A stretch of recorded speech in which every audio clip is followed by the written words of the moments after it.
Good morning, everyone. Thank you so much for joining us today. My name is Heidi Decker, and I'm the Marketing Manager for SmartDeploy. And today we're going to be talking about deployment best practices and consideration of Windows 8.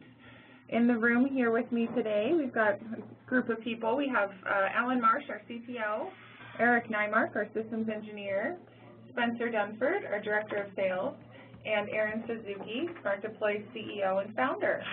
Just a few quick things before we get started. This is just a 30-minute webcast, so we're going to try really hard to keep it to 30 minutes and be mindful of your time, because we really appreciate you taking the time to be here. We're going to be asking a few poll questions throughout the presentation, so those will pop up on your screen. If you can answer those, it helps us better understand who's with us here today, and we can kind of speak to that a little bit more the better we understand who's with us. There's also a Q&A and a chat feature on your screen. Please feel free to answer or to ask questions throughout the presentation if things come up. We want to answer those along the way. We'll also do a Q&A session at the end, so feel free to ask those and send those in throughout. Also, we are recording this session, and we will send out a follow-up email tomorrow with a link to the recording and also a few other resources that we're going to speak about today. So watch for that tomorrow. And toward the end of the presentation, we will share with you some information about how to get some free Skullcandy earbuds, so be sure to stick around for that. Hopefully you're able to hear the audio okay. If you're streaming it through your speakers and you're having a difficult time, sometimes dialing in will give you a better connection. But I am going to go ahead and hand things over to Aaron Suzuki to get started. Thanks, Heidi. We have some interesting things to discuss today, and really we want to talk about Windows 8 in the context of kind of between the practical and technical of what's coming up and what the implications are and what you need to consider modifying, if anything, in the way that you're approaching the systematic deployment of this new operating system. We'll speak a little bit about BYOD and talk about the implications around deployment, considering Windows 8, and more gaining popularity with BYOD. So very curious to see how you all respond to that poll question that's associated with that as well. And of course, we hope to leave time for Q&A. The company has been around for a long time, and we've been at this game of general IT desktop and data center management work for nearly a decade. And in the course of doing that, we saw what was coming out of virtualization and what was happening to the desktop, and saw some systematic ways that we could improve the way that we were approaching some of the work that we were doing, and eventually saw a way to systematize that into a product that would be useful to a lot of people. And so with that perspective, we've created SmartDeploy, and hundreds of customers now have seen what we've created and liked it enough to pay us for the product, and are enjoying tremendous growth and adding features all the time to be able to address both customer concerns as well as emerging trends. So as we look at the solution set, we really are somewhere in between the way things used to be done and some of the more progressive solutions that are interesting and solve new challenges in new ways, but are also somewhat more sophisticated and also more expensive. So we sit right in between those things and take some of the best aspects of the desktop virtualization solutions, like the ability to layer aspects of the disk image, particularly as it relates to the hardware or virtualization platform that it sits on, and realize some nice efficiencies that way, as well as tremendous flexibility that is not so prevalent in legacy solutions. But ultimately, we consistently get positive feedback that we've got a very efficient solution that's easy to use and doesn't take a ton of ramp up, doesn't require a lot of retraining, nor does it require us to deploy an entire team of consultants to get this up and running. Usually people can get this going in a matter of an hour or two within their organizations and see 100% ROI on their very first project. So with that, we'll start diving right into Windows 8 and what's going on. I think that there are a couple of things to be aware of. At the top level, a lot of things are staying the same. And so the upside is that the general best practices don't really need to change, and programmatically you probably don't have to, unless you're using a very, very old tool set that won't be compatible or a very old approach. For the most part, you'll be able to keep doing things the same way. There are a handful of technical changes, and I'll defer to Spencer and Alan to dive into detail, but there are some important things to be aware of. Do you want to? Well, yeah, I guess I'd just say that we initially kind of talked about this, the good and the bad news. The good news is the lessons that you learned when moving to Windows 7 will carry over to 8. Certainly there's some things people learned in Vista timeframe as well, but of course we all know there wasn't a whole lot of adoption there. So the lessons that you learned and the architecture changes and the technology that Microsoft started sort of rolling out in the Vista timeframe carried through to 7, and now people largely ignored Vista, learned a lot on 7. A lot of people are halfway through or have completed migrations to Windows 7, and now 8's around the corner, and RTM's here within the next few days. So we all know that devices are going to start shipping it, and we're going to come up with different approaches and policies around, do you want to keep that in place? Do you want to flatten and reload that machine and get it back to 7? Consumerization and BYOD trends that we're seeing today, where people are going to want to go use their own device that's shipped with that operating system, and how do we support it, and so on and so on. So the good part is it's still based off of the Windows Imaging File Format, or WIM.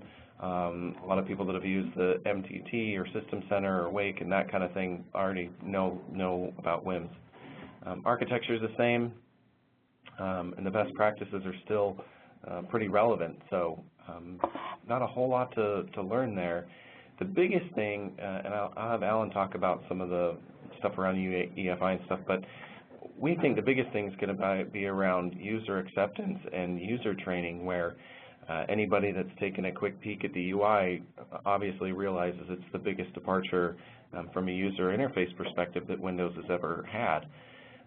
Today, devices aren't super awesome touch sensitive, and maybe some of the new things that are just coming out are, but the legacy systems that we've all invested in and used have been dependent on keyboard, monitor, mouse, trackpad, something like that, and screens aren't so great at touch.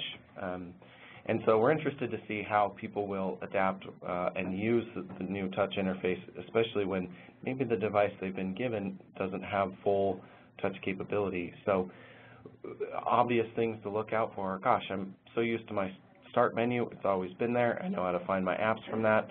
How do I find what I'm used to and start being productive? So we think a lot of retraining on users are just simple, hey, I need to shut this machine down, where's the shutdown button, and so on. So yeah, we think there's going to be definitely some work around user acceptance training, even though the architectures largely stay the same. We do see some changes around UEFI, if people are familiar with that, and I'll let Alan speak more about what that is and why you should care.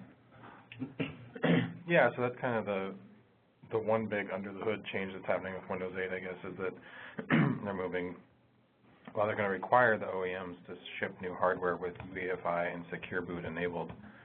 And UEFI is the new 32-bit replacement for BIOS. It's been in the works for a really long time. It's really exciting to get away from BIOS, actually, because UEFI can have hooks into it from the OS. That's how Windows 8 is doing a lot of its cool restart to certain modes, because it can interface directly with UEFI instead of it being, these two dissimilar things of the OS and the BIOS. But UEFI means that you need a GPT disk and that you need a minimum of at least 3 partitions, which are different types than, the OS is still in a primary NTFS, but there's an ESP partition and an MSR partition, and those are new types for UEFI. So there's some, you have to have a tool that can support doing that. And the other big change is that they changed the default shutdown behavior of Windows 8, so they decided to split how they were shutting it down. They still full shut down the user state session, but they hibernate the kernel part of memory, and that has a pretty good speed advantage. On the Building Windows 8 blog, there's a pretty good article about the timings and the performance that they did on that. But it means that your machine's never, your user state's shut down, but the kernel's not. It's always hibernated unless you revert to the old style. So that could cause some problems with some tools down the road, but it's just a change to be aware of. Yeah, I think to up-level these characteristics a little bit, you know, a lot of this behavior of power state, the notion of the start menu, is really related to the hardware and the form factor of device that most of us are accustomed to using day to day. Those of us that have experience with, you know, latest generation tablet and slate devices, iPad, Kindle Fire, Nexus 7, even Nook for that matter, are all accustomed to having it be instant on, and there's really not a situation, except for when you run into problems, that you'd really need to hard restart. And so I expect that is a lot of what's driving Windows 8. A lot of the early feedback from people I've talked to is that if you don't have a device designed for Windows 8, it's a very strange paradigm with all of the gestures that you're trying to do with a mouse versus touch, and so on and so forth. So that's kind of another meta point that's not really on the slide, is there's an expectation that the new operating system will be accompanied by a new device. So that may then prompt a question about deploying Windows 8 on existing hardware, and that is definitely a personal decision that will have to be made organization to organization. If history is any indicator, Microsoft will continue to offer Windows 7 for sale for a year or more post the general availability of Windows 8. You'll have to ask your favorite reseller or work with whomever your licensing specialist is in order to get that information, but that has historically been the indicator. Likewise, the older OS, Windows 7 in this case, should be available on hardware OEM pre-installed for at least that amount of time as well. So there will be some runway for organizations to continue to use and deploy and manage Windows 7 for many, many months into the future. But there is sort of a long-term question about some of these things. And the best practice, of course, as Alan tells us and all of our customers, is to start now, right, is to really start thinking about these things now and test them, see how they play out within your environment, in your organization, even just among informal and limited use within IT is a good place to see and inform some of these early opinions and so on and so forth. So the great news of this is that our product will work with Windows 8 just like it does every other Windows operating system. We'll continue to support all versions of Windows, client and server, up to and through Windows 8, and we're working on implementing that into the user interface now, and we'll have that available before the general availability of Windows 8. So for any existing customers on this call, you can expect that we will be able to support Windows 8 by the time you have access to it and are using it in a production capacity. And for any people considering Windows 8 and reevaluating their deployment strategy, rest assured that we'll be able to support you properly. The other upside is that architecturally we're already prepared for it. So again, from a process perspective and the way that it works and the simplicity and ease of use, everything is going to be essentially identical to the way that SmartDeploy is used today. So from a process perspective and an imaging and engineering perspective, there's really not a lot to consider, but for any organizational requirements or device-specific requirements you might have within your organization. Okay, let's move on to best practices. So we've long had this notion of using a virtual machine as a reference computer, and there are a lot of reasons for that. It's simple, it's inexpensive, it's flexible, it's portable, and you can pass it around from IT guy to IT guy, and you don't need to have any dedicated hardware or an environment available for that to keep that running. There are also a couple of sustainability things that we've built into our product that make it particularly attractive to use a virtual machine as the reference computer. And the reality is, the way that SmartDeploy works, we're able to perform sysprep at deployment time, so the VM never gets destroyed in a sense. There's never a process that we put that environment through that's going to require you to start over and recreate that. You might have good reasons of your own to do that over time and based on the changes to your environment, but there's nothing that we would do to require that. So you don't have to worry about being sensitive to rearm or scheduling that time into your processes. So the specifics around this, Spencer, you want to? Yeah, sure. I mean, we talked to a lot of customers are familiar with virtualization on the server side of their business, but it's a pretty new concept desktop side for many people. So we provide some tools to help onboard them and get them up to speed with building out VMs and so forth. But as you're doing this work, keep in mind that this is like the foundation of your house, so to speak. So if you get any issues or you see problems, if you see things blue screen or things aren't installing right and so on and so forth, start over. Because you're going to save yourself troubleshooting time down the road. A lot of people will just find some OS disk that they think is the right one or whatever that's a hand-burnt thing. Make sure you're using the right SKU of the OS that you want and the right media and everything when you start from this. And you know, Microsoft's changed the licensing rules from different OSs, so make sure you comply with what you've signed up for, and that will impact potentially how you build out your reference machine. Of course, there's a lot of licensing changes between XP and 7 and different modes for how that goes, but essentially keep it super clean. With SmartDeploy, we're able to support not only the Windows OS and Windows patches, but any Windows-based application that you like. Traditionally, a lot of customers have been adverse to that because the process of updating images and creating them was so painful. A lot of times they would just simply have the OS in their image. With SmartDeploy, we're able to bridge some of those gaps and give customers the fastest deployment time at the endpoint in the most reliable way. The next best practice is around creating a plan, and there are a couple of points that are particularly salient here. A plan is good anytime you have an undertaking. I think what's most important here is that we are able to create an image that's based on software and not on a device or a platform or an environment.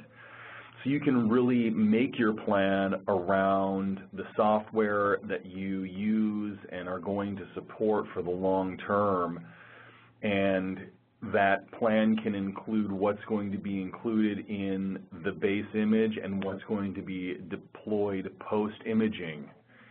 And the reason that's relevant is that some software titles are required, the way that they work, their behavior requires that you deploy them after the disk is imaged, some antivirus software, for example. But there are a lot of standard titles that you may want to leave in the standard image of software titles. Historically, the best practice has been just make it OS only. And that's not bad. The downside of this is that you may spend a lot of time waiting for all the applications to install post-imaging. And it may be more efficient to include those titles. However, the risk is that if your image ages, then you'll be waiting for a lot of time and have a non-optimal image being deployed. If you use a virtual reference computer and it's non-destructive, you have the ability to update that image much more easily and therefore can include more in that base image. So the last best practice and this one goes somewhat hand in hand. The other thing is, by orienting the image around the software and not the hardware, we start to transcend this device-centric management approach and drive increasingly toward a more user-centric approach. So at a minimum, we can have sensitivity at the departmental level in a way that has nothing to do with the devices that they're running on. So to that end, you need to make a decision around how many images you're going to create. And depending on the size of your organization and how it's structured, you might make one, or you might make a number for each department. In part, it depends on line of business software and the disparity of system requirements and sort of that departmental level software load that's required. Any other final thoughts on that, Spencer, Alan? I think that pretty well covers it. You want to make sure that your image process is fast and easy, of course. Some of the scenarios that we like to use imaging for instance, is break fix. And we realize that some customers don't really think of imaging as an approach for break fix, largely because of large image libraries, having separate images for each manufacturer of device that you're maintaining, and then ultimately not being certain that that image is current and up to date, and what's going to be quicker, to sit and spend additional troubleshooting time or hope that this image that you happen to have in storage is current and relevant enough for that target device. So if you can set yourself up with a few of the things that we've described, like using a VM, it's super handy. It's always there. You can start it up, make any updates that you want, shut it down, and with SmartDeploy, you can capture that offline, so there's no server or any dedicated infrastructure or bandwidth required to be able to do this. Again, if you see issues, start over and make sure you see it clean and so forth. But the idea is to create your plan and stick to it. Don't just ad hoc in the middle of the day decide to do something that could ultimately disrupt your business continuity. So, SmartDeploy is great for that, and we've done a lot of optimizations to ensure that your image library is as small and as efficient as possible, that we're super sensitive about bandwidth and storage and keeping things light on the wire, so to speak, and being able to do these new employee onboarding or break fix or hardware refresh projects or OS migrations, all those things that SmartDeploy is great at. We work really hard to make sure it does its job perfectly every time. All right, BYOD is a hot topic, and interestingly, when the last time we ran a poll, less than 25% of people said they even had any internal conversations around it.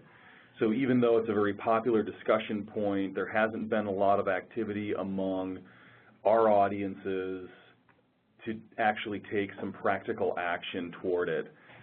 And I think that there's some very good reasons for that. As you introduce a BYOD policy or invite your employees either formally or informally to bring their own computers and use them for their daily productivity, you introduce potential support problems, meaning you could radically and dramatically increase the IT support workload in a way that might not scale very well because of the disparity of the devices in terms of manufacturer and capability. So one of the first things that we suggest you consider is that the deployment solution, whatever it may be, whether it's SmartDeploy or your existing solution, that to the extent that it can possibly be modularized, you should modularize it to be able to separate the hardware information from the software information, meaning that if you can segment all of the device drivers and hardware-based executables from the primary disk image and the software information, you should, in order to avoid conflicts and problems. The extent to which you can manage and maintain hardware information separately and independently from the software information would be very, very desirable. And with BYOD, you can expect that there is going to be a wild array of device types and different manufacturers. And so the notion of being able to create and maintain a standard image becomes a lot more complicated if you don't have that modularity, that logical separation of layers there, sort of going back to this concept of desktop virtualization. And to that end, using a VM as your reference computer environment is outstanding.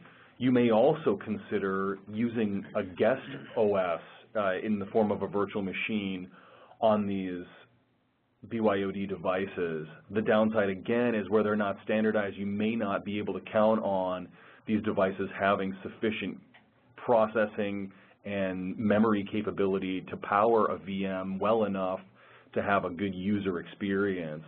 So there's some potential risk. As you consider policy, you may consider specifying some minimum requirements, including potentially an acceptable hardware manufacturer or list of hardware manufacturers. That would make supporting this kind of solution much more viable. You should also consider some policy on separating personal information from business information, and create a policy around flatten and reload, meaning that if you get into trouble or a user gets into trouble, you have the ability to flatten and start over again, and that they have given their consent that you can blow everything away to get them productive again. The other thing is warranty and support. A lot of consumer devices are not supported in the same way as business class devices, and that may put your organization at risk as well.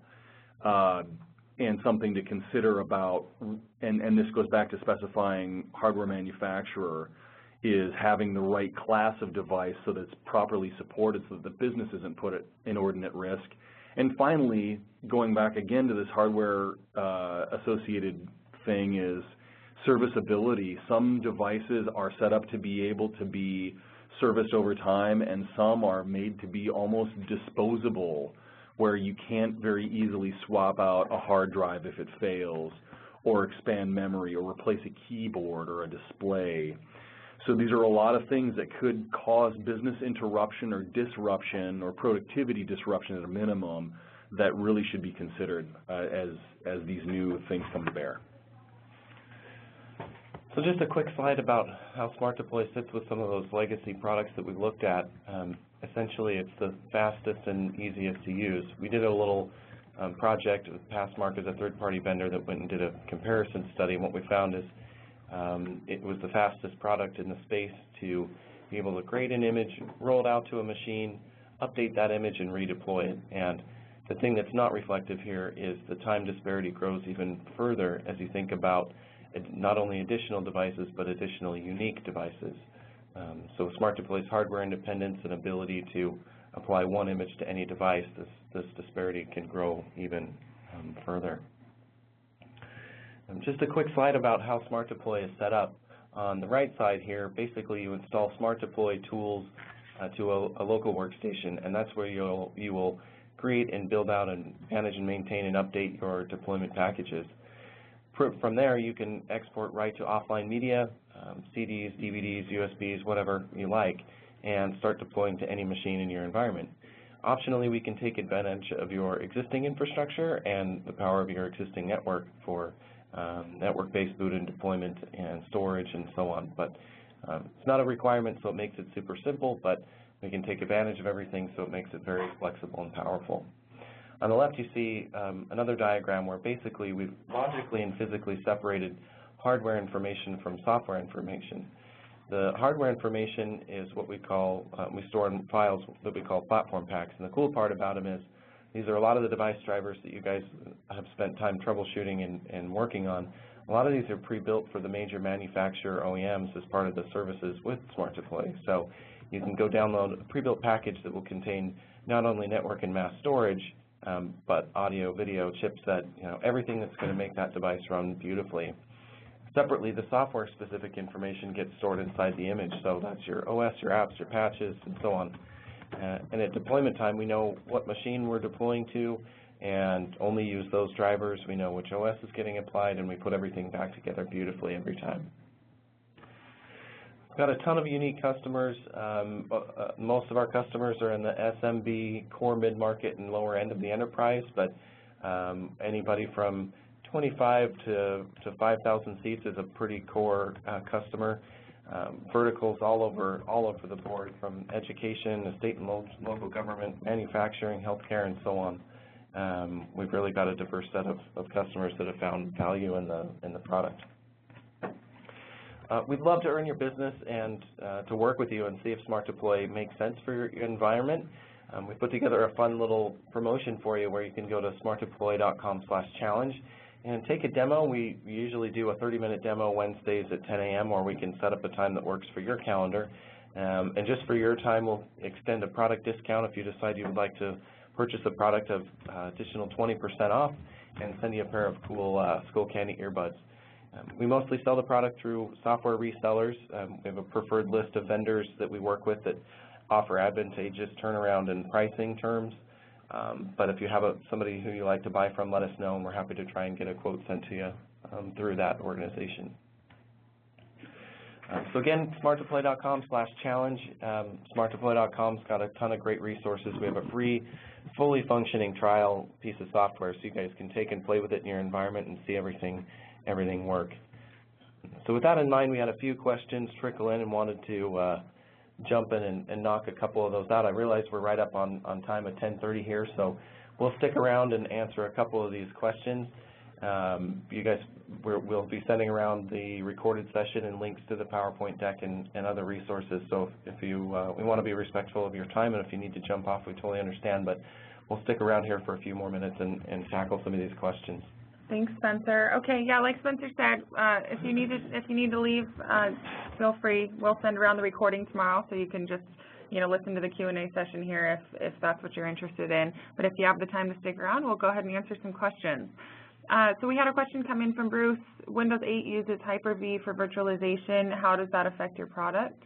Yeah, so SmartDeploy supported Hyper-V really since the beginning. There is a default file format in the Hyper-V that ships with Server 12 and Windows 8, which is VHDX, and that's something that we're working on to support in the future. So we don't support VHDX right now, but you can still make a regular VHD, and we fully support that. Thanks, Alan. Okay. And then Kenny wanted to know, do you know how activation is handled when using Windows to Go? This would be an issue with Windows 7 if you moved it from device to device, but was wondering how Windows 8 handles that. That's a good question. I'm not 100% sure. I mean, I don't know personally. Okay. Happy to try and find out.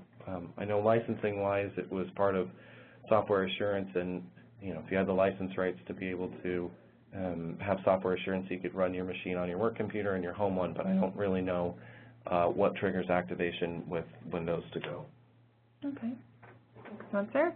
And then a question about BYOD. So just if maybe, Aaron, if you could maybe define what we're referring to as BYOD. Is it to replace the PC, or are we talking about smartphones and iPads? Yeah, that's a great point, and I think that we've had to clarify ourselves internally on this. There's BYOD and there's consumerization, right? And consumerization is where you're using a variety of different endpoint devices in order to perform work. So generally that people work where and how they want using the device that they want to use, whether that's an iPad or a PC at home, or their phone to do a triage mail when they're on the road or commuting or what have you. BYOD we're seeing as a corporate policy to bring a device that would act as your primary productivity system, which in some edge cases may be a slate or tablet device, but by and large we define BYOD as an organizational policy that in many cases would provide budget to the employee to procure a device on their own for use as their primary workstation. It is true, and I agree, that a lot of organizations allow or perhaps don't disallow the use of smartphones, slates, and tablets, and de facto, provide support for accessing email or certain web applications from those devices. But that's what we call consumerization, which to a certain extent could encompass BYOD, but BYOD we see really as its own thing. So I appreciate you asking that, and that is relevant clarification. Thanks, Aaron. And we have a question, how difficult is it to prep a system to use 3 partitions and train the users on the need for them? So this goes back to UEFI. Yeah. So I don't think there's any need to train users. It's not so. The two extra partitions that UEFI requires are both hidden, just like the system partitions hidden in Windows 7. So a user would never see those. They only see the Windows partition. Both with Windows, well, actually, since Vista, if you boot the product DVD on a machine that has UEFI turned on or forced on in the BIOS, it'll create a GPT disk and those partitions for you. So it's not hard to create, and like I say, you just really need a deployment software that can do those things for you. Thanks, Alan. Okay, Eugene's asking about the downloading the presentation. We'll send out a link tomorrow with a link to the recording and the slides as well. So you'll get all of this in a follow-up email tomorrow.